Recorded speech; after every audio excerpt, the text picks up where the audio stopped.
A young boy is visiting his grandparents in rural Japan. Summer evening, cicadas buzzing. He's playing in the yard when he hears it, a sound that doesn't belong. Po, po, po. Deep, masculine, echoing from nowhere and everywhere at once. He looks toward the rice fields, and there, standing at the edge of the property, is a woman. But something's wrong. She's too tall, impossibly tall, 8 feet at least, wearing a white sundress that moves in wind he can't feel, and she's staring directly at him. Smiling. He can't look away. His grandmother appears in the doorway, sees the figure, and her face drains of colour. She grabs him, pulls him inside, slams every door, draws every curtain within an hour. The entire family is performing rituals he doesn't understand. Salt lines, prayers, phone calls to priests. His grandfather says the name only once, Hachishakusama, the tall lady, and she's chosen him. This is Hachishakusama, and according to Japanese folklore and modern accounts, once she finds you, traditional protections might be your only chance. Hachishakusama first gained widespread attention in 2008 when a story appeared on 2 Channel, Japan's largest anonymous forum. But the legend didn't start there. The entity has roots in yokai tradition, supernatural beings that have haunted Japanese folklore for centuries. Her name is literal. Hachishaku means 8 feet tall. Hachishakusama, the 8-foot-tall woman, she appears in rural areas, always wearing a white dress or white funeral kimono. And she has a signature sound, that deep, masculine laughter, po, po, po. The sound that announces her presence, the sound that means she's found her target. Because Hachishakusama doesn't appear randomly, she chooses, and she hunts. Specifically, she targets children and young people, marking them in ways that make escape nearly impossible. Traditional Japanese communities have known about her for generations. They maintain protections. Jizo, statues, guardian deities for children, placed at property boundaries, salt barriers, talismans, rituals passed down through families living in areas where she's been seen, because where Hachishakusama walks, children vanish. The encounter follows a pattern. It begins with the sound, that deep, rhythmic laughter that shouldn't come from a woman's throat. Po, po, po. Once you hear it, she's near. Then comes the sighting. Victims describe an impossibly tall woman, usually in white, moving in ways that feel wrong, too smooth, too deliberate. Her face is often described as beautiful but empty, smiling without emotion. And the height, always the height. 8 feet tall, towering over buildings, looking down through second-story windows. But here's what makes Hachishakusama different from other yokai: the compulsion. Witnesses report an overwhelming urge to go to her, to leave safety, to open doors, to walk toward her despite every instinct screaming to run. Children especially seem unable to resist. They become entranced, compliant, walking into her reach as family members desperately hold them back. And if she takes you, the stories are consistent. Victims are found days later, if they're found at all.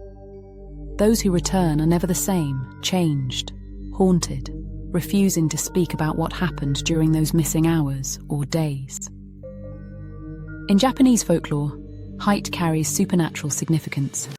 Yokai that alter their height, like the rokurokubi with its stretching neck, or the noperabo that towers before revealing its faceless form, represent the violation of natural order. Hachishakusama takes this further. She doesn't just stretch or change. She is fundamentally, impossibly tall. Always. The po-po-po sound has been analysed by folklorists. It mimics masculine laughter, specifically an older man's chuckle. Coming from a female entity, This creates cognitive dissonance. Your brain registers woman but hears man, the uncanny valley of sound. When the story appeared on 2 Channel in 2008, it spread rapidly. But researchers investigating Japanese rural communities found something unexpected. Villages with oral traditions matching the story's details. Elders who remembered warnings about the tall woman in white from their own childhoods, decades before the internet. Families who maintained protective rituals against an entity they called by different names, but described identically. The internet didn't create Hachishakusama. It gave her a name everyone could recognize. Not every encounter follows the rural pattern. Urban sightings exist: apartment windows, parking structures, alleyways, places where an 8-foot figure shouldn't fit but does. Some witnesses report her appearing normal height at first, only to unfold upward when acknowledged. Others describe her crouching, bent at impossible angles, straightening to her full height as she approaches. The white dress is nearly universal, though some accounts describe a white funeral kimono instead. What remains consistent? The height, the sound, and the targeting of young people. There are survival stories, rare ones. Victims who escaped describe the same method: intervention by someone who knew the rituals, salt circles, specific prayers, Jizo statues. Physical barriers seem useless. She appears inside rooms, behind locked doors. But traditional spiritual protections sometimes work. Sometimes. Which raises the question, what is she?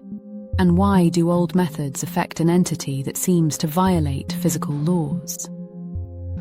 Skeptics point to the 2008 post as proof.